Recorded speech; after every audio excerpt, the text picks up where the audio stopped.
Hi అండి, welcome to RO traders. Last వీడియోస్లో మీకు 2TR అండ్ 3TR చిల్లర్ గురించి ఎక్స్ప్లెయిన్ చేశాను. సో నెక్స్ట్ కెపాసిటీ వచ్చేసి 5TR కెపాసిటీ అండి, 5 tons ఆఫ్ రెఫ్రిజిరేషన్.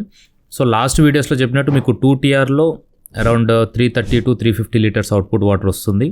3 టన్లో 450 to 500 లీటర్స్ అవుట్పుట్ వాటర్ వస్తుంది.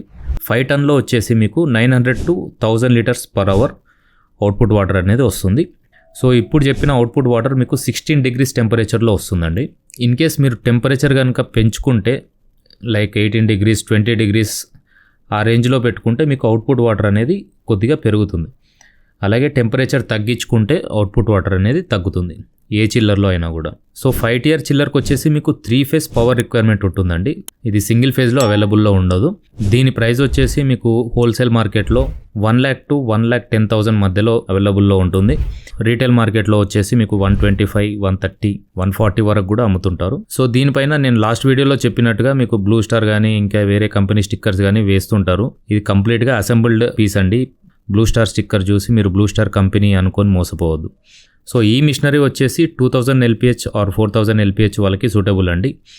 అండ్ మీకు 5TR చిల్లర్కి సంబంధించి ఇంకేమైనా డౌట్స్ ఉంటే కనుక కామెంట్లో మెన్షన్ చేయండి, లేదంటే మీకు కింద కనిపిస్తున్న వాట్సాప్ నెంబర్కి మెసేజ్ కానీ కాల్ కానీ చేయండి.